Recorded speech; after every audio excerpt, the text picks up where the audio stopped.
हरे कृष्णा। सभी भक्तों को श्री राधे।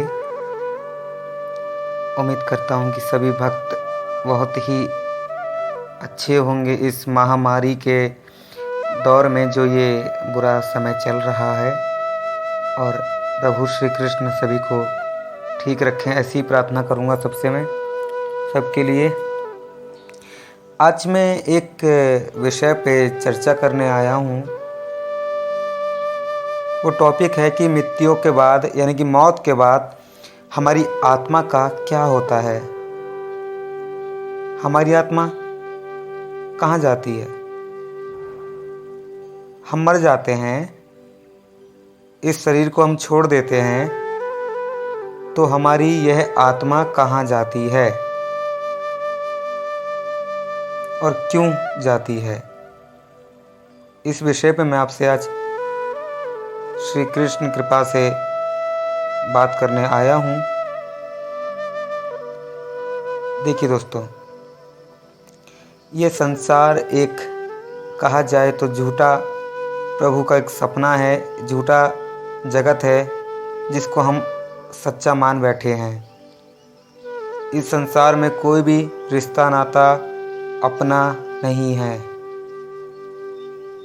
सब एक टेम्परेरी सर्विस, जैसे कहा जाए कि सब ऐसे थोड़े दिनों का एक मेला होता है और वह समाप्त हो जाता है। उसी तरह एक संसार में हमारा एक जीवन है,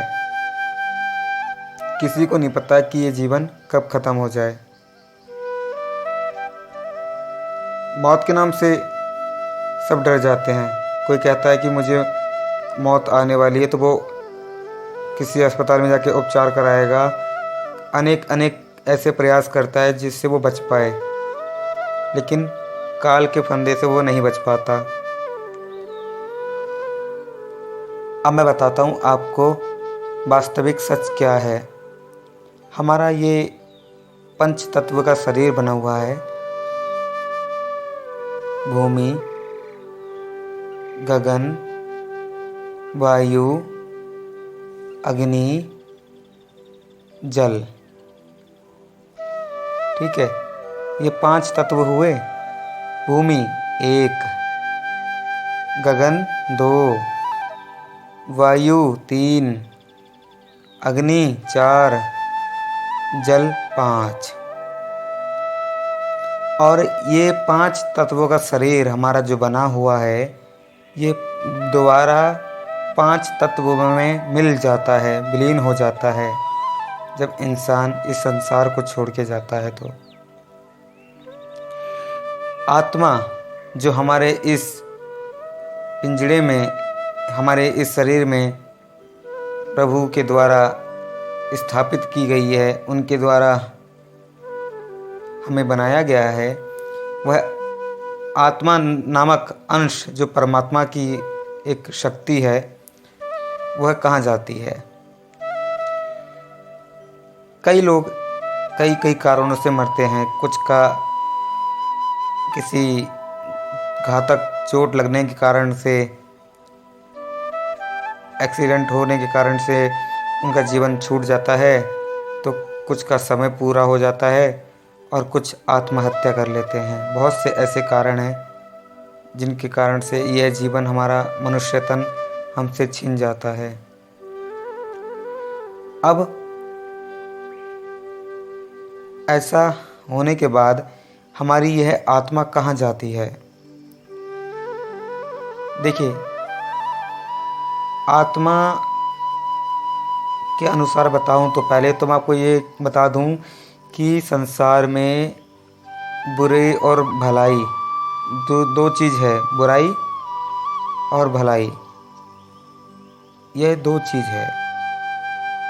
अब जैसे हमने पूरे जीवन बुरे कार्य किए होंगे, किसी को गालियां दे दी, किसी का धन छीन लिया, किसी का अपमान कर दिया, तो हमें वैसा ही प्राप्त होगा। कहा जाता है ना, जैसी रंगत वैसी संगत, जो भी है उसी तरह से हमारे साथ भी मरने के बाद भी ऐसा ही कुछ होता है। जो अपने जीवन में बुरा करके गए, उनके लिए भी एक अलग सिस्टम है, और जो अच्छा करके गए उनके लिए भी एक अलग सिस्टम है। तो मैं बताता हूँ आपको। सबसे पहले हम जो बुरा करके जाते हैं उनके बारे में बता देता हूँ। जब उनका शरीर छूटता है तो उनकी आत्मा कैसे शरीर से अलग होती है और ये शरीर से जुड़ी कैसे होती है, सबसे पहले तो आपको मैं ये बता देता हूँ।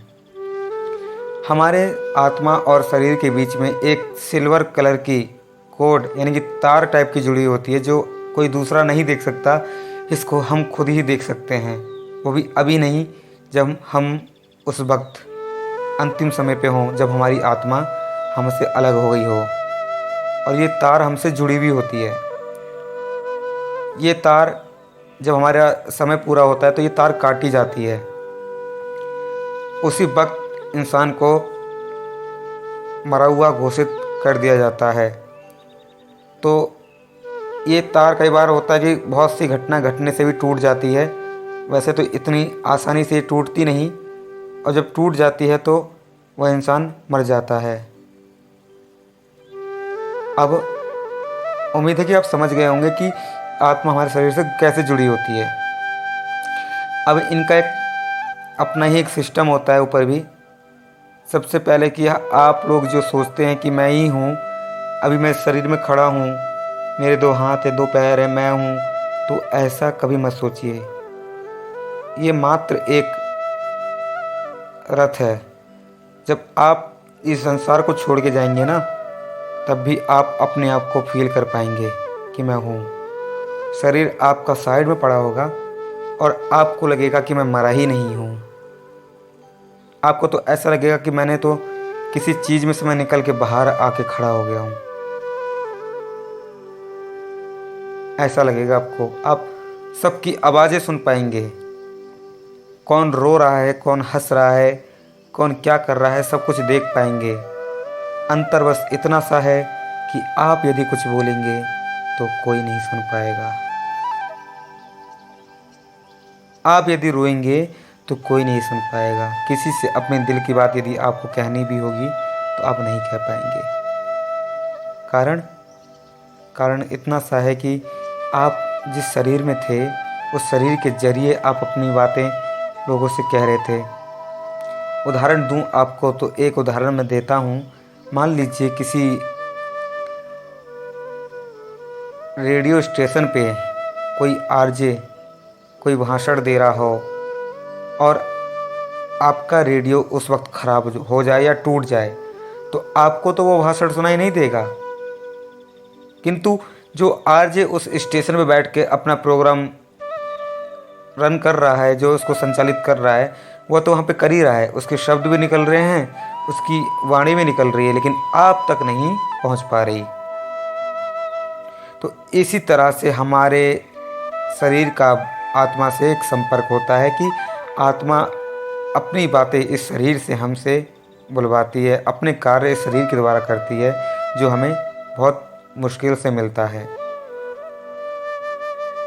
वह सब कुछ देख सकती है, लेकिन आप उसे नहीं देख सकते।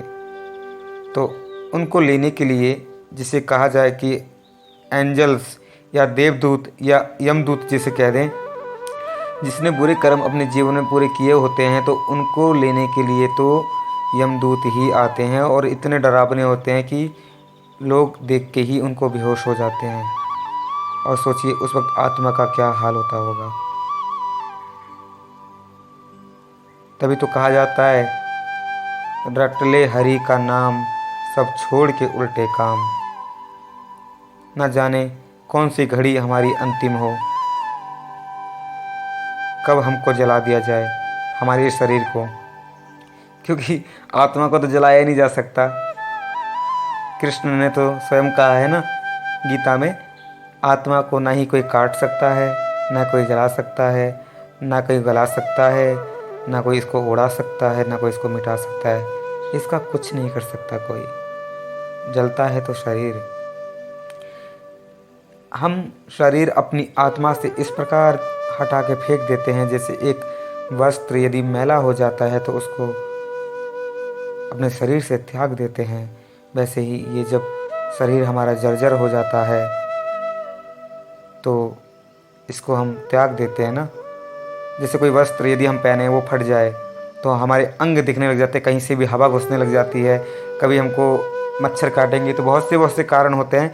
तो आत्मा के साथ भी ऐसा ही है। शरीर के कुछ अंग यदि खराब हो जाते हैं, कुछ उसमें से कुछ सिस्टम खराब होता है, तो हमारी ये आत्मा, जीव आत्मा जो प्राण वायु है वो बाहर आ जाती है और बाहर आके वो अपने शरीर को, अपने परिवार को देख पाती है। और बुरे कर्म करने वाले जो होते हैं उनको यमदूत ले जाते हैं और नरक में काफ़ी दिनों तक उनको उनके किए का दंड वहाँ भोगना पड़ता है। ये तो हुआ बुरे लोगों के साथ। अब आते हैं हम अच्छे लोगों पे, जिन्होंने अच्छे कर्म किए और उनकी मृत्यु किसी गलती से हुई है या उन्होंने खुद की या किसी कारण से हो गई, तो उनके साथ क्या होता है। देखिए, सबसे पहले तो हम ये जान लें कि मौत का एक समय है, समय से पहले कोई श्री धाम नहीं जा सकता। अर्थात श्री धाम का मतलब तो यह हुआ कि समय से पहले परमात्मा के पास कोई नहीं जा सकता। यदि आपका एक्सीडेंट हुआ है और आपने शरीर त्याग दिया, अर्थात आप मर गए, तो जितनी आपकी जीवन आयु थी उतने ही समय तक आपको इस धरा पर रहना पड़ेगा। अपनी सोल यानी कि अपनी आत्मा के रूप में आपको यहीं विचरना पड़ेगा। ये ध्यान रख लीजिए आप सभी। समय से पहले आप ऊपर भी नहीं जा पाएंगे। कई लोग सोच लेते हैं कि हम अपनी आत्महत्या करके हम भगवान को प्राप्त हो जाएं, तो ये सोचना लोगों का बहुत गलत है। बाई चांस किसी के बहुत ही पुण्य कर्म है और भगवान ने जिस पे दया दिखा दी, तो उसके लिए एक ऊपर से देवदूत आते हैं, प्रभु के पार्षद, या किसी को कहा जाए तो प्रभु का कोई सैनिक, या स्वयं प्रभु खुद ही आते हों, लेकिन उसे लेने आता है कोई। उस बीच में एक समस्या खड़ी होती है। हमें किसी के भी मरने पे, किसी के भी संसार से जाने के बाद हमें अपने अश्रु नहीं बहाना चाहिए, हमें नहीं रोना चाहिए। पता है क्यों? क्योंकि आपसे जो व्यक्ति जिसके लिए आप रो रहे हैं ना, वो आपसे प्रेम करता था, कभी आपसे वह जुड़ा हुआ था इस शरीर के रूप में। आज उसने अपना शरीर ही छोड़ा है, क्योंकि उसका नाश नहीं हुआ, उसके शरीर का नाश हुआ है। उसकी आत्मा आज भी आपको देख रही है कि आप रो रहे हैं। और जिसने आपसे प्रेम किया हो और वो आपको रोते हुए देख लिए, तो क्या वो ऊपर जाना चाहेगा? आपके आसपास ही भटकेगा और आत्मा खूब रोती है, कोई उसकी सुनने वाला भी नहीं होता।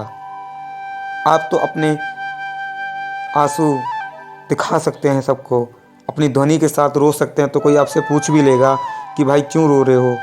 लेकिन सोचिए, उस आत्मा से कौन पूछेगा कि तू क्यों रो रहा है या क्यों रो रही है। वह तो अपना दुख और दर्द किसी को बता भी नहीं सकती, क्योंकि उसके पास उसका शरीर ही नहीं है। वो बोलेगी भी, तुम मत रो, मैं यहीं पे हूँ, मैं नहीं मरा हूँ, मैं यहीं पे हूँ, मैं नहीं मरा हूँ, तुम मत रो। लेकिन तुम उसको नहीं सुन पाओगे। वो चीख चीख के कहेगा कि तुम मत रो, मैं यहीं पे हूँ, मैं नहीं मरा हूँ, लेकिन तुम नहीं सुन पाओगे। वो अपना सर पटकेगा, अपना हाथ पटकेगा, पैर पटकेगा, तुम्हारे आसपास भी भटकेगा, तुमसे तुम्हारे पास आने की कोशिश भी करेगा। जिस शरीर को उसने छोड़ा, उस शरीर में जाने की कोशिश लाखों बार वो व्यक्ति करता है, चाहता है कि मैं क्यों दूर हो गया इन लोगों से, लेकिन वो चाहकर भी अपने शरीर में वापस नहीं लौट पाता। और यही रोना इंसान का उस आत्मा को इतना कष्ट देता है जो उसके लिए बहुत घातक हो जाता है। इसी के कारण यदि कोई देवदूत, यदि कोई उस आत्मा को कोई भगवान लेने भी आए होते हैं ना, तो अपने परिवार के मोह के चलते, अपने परिवार के प्यार के चलते वो उनको छोड़ के जाना नहीं चाहती। उन्हीं के बीच में भटकती रहती है वो आत्मा, और पूरा उनका समय बर्बाद हो जाता है केवल आपके रोने से, आपके रोने से। कृष्ण ने तो स्वयं कह दिया जब गीता में सीधे साफ शब्दों में कहा कि आत्मा और शरीर का इतना सा बंधन, इतना सा बस वो है कि जिस तरह से हम अपने वस्त्र उतार के फेंकते हैं वैसे ही हम शरीर को त्याग देते हैं। तो किसी के मरने पे क्यों रोना? हम आज उससे, अगर वो दुनिया में था तो हम उससे प्रेम करते थे, उससे खूब बातें करते थे। आज वो छोड़ के चला गया तो क्या वो क्या मिट गया? वो क्या मर गया? नहीं, उसने बस केवल शरीर त्यागा। उसका अस्तित्व था, है और रहेगा। आत्मा परम आत्मा का एक अंश है। परमात्मा था, है, रहेगा। किसी के लिए आंसू बहाना बहुत व्यर्थ है, क्योंकि किसी को दर्द देना भी एक पाप होता है। और आपके चलते वो आत्मा जो जाने वाली होती है ऊपर के धामों में, लेकिन वो आपके कारण नहीं जा पाती, क्योंकि आपके साथ ही वो रहना चाहती है। चाहकर भी कुछ कह नहीं पाती, लेकिन आपको देख देख के वो संतुष्ट हो जाती है, लेकिन वो ऊपर जाना पसंद नहीं करती। फिर आप उसे कहते हैं कि ये प्रेत बन के आ गया, ये भूत बन के आ गया, ये हमें परेशान कर रहा है, क्योंकि गलती आपकी खुद की है। एक तो आप रो रहे हैं, उसको जाने भी नहीं दे रहे, और जब कुछ वो बेचारा करने चाहता है, कुछ तुमसे बात करने की कोशिश करता है, थोड़ी सी भी हरकत करता है तो आप घर छोड़ के भाग जाते हैं, डर के भाग जाते हैं कि ये प्रेत आ गया, भूत आ गया। सोचिए कितने गलत हैं आप, कितने गलत हैं हम सभी कि हम किसी के मोह में किसी को बर्बाद कर देते हैं। ऐसा क्या करना चाहिए हमें? कभी नहीं। और एक बात और सुन लीजिए, यदि जिस आत्मा को ऊपर जाना होता है, तो यदि देवदूत कोई उसको लेने आया है और वो आपके मोह के कारण नहीं जा रहा है, उसने त्याग दिया, उनको मना कर दिया कि मैं तुम्हारे साथ नहीं जा सकती, तो उसको आत्मा को उसी पूरे समय तक फिर धरती पे रहना पड़ता है, उसको जन्म भी नहीं मिलता। भूखा प्यासा तड़पना पड़ता है उसको, रोना पड़ता है उसको, आपको देख देख के रोती रहती है। आप तो भोजन कर लेंगे, 13 दिन के बाद आप सब कुछ भूल जाते हैं। जहाँ क्रियाकर्म सब खत्म हुई नहीं और आप सब कुछ भूले नहीं, लेकिन आत्मा कुछ नहीं भूलती। यदि किसी को संसार में आया है कोई, तो कोई जाएगा। जाने वाले की विदाई की जाती है, आने वाले का स्वागत किया जाता है, ना कि रोया जाता है। बहुत सी ऐसी आत्माएं हैं, हम यदि इस ब्रह्मांड में जितने मनुष्य हैं उससे दुगनी यहाँ पे आत्माएं हैं जो लोगों के मोह से भटक रही हैं, जो अटक गई हैं, जो ऊपर नहीं जा पा रही हैं। तो आप ऐसा ना करें, किसी के मरने पे कभी ना रोएं, क्योंकि जग झूठा है। यहाँ कोई किसी उद्देश्य से आया होता है तो उद्देश्य पूरा कर लिया तो आपको जाना ही होगा। ठीक उसी प्रकार जैसे आपके पिता या आपकी माता या तो आपकी सिस्टर कोई कार्य करने किसी दुकान पे जाती हैं या किसी का कोई कार्य करने जाती हैं या जाते हैं, तो उसी प्रकार से हम भगवान के श्री धाम से इस पृथ्वी पर कुछ कमाने आए हैं, कुछ कर्म कमाने आए हैं, कुछ उद्देश्य करने आए हैं पूरा, जो हमें करना है। और जैसे ही वो उद्देश्य पूरा हो जाता है, दयालु भगवान हमें इस गंदे नरक में नहीं रहने देते, वो अपने पास हमें बुला लेते हैं, अपने गले से हमें लगा लेते हैं और हम फिर भी रोने लग जाते हैं। तो किसी के जाने पे कभी नहीं रोना चाहिए। राधे राधे।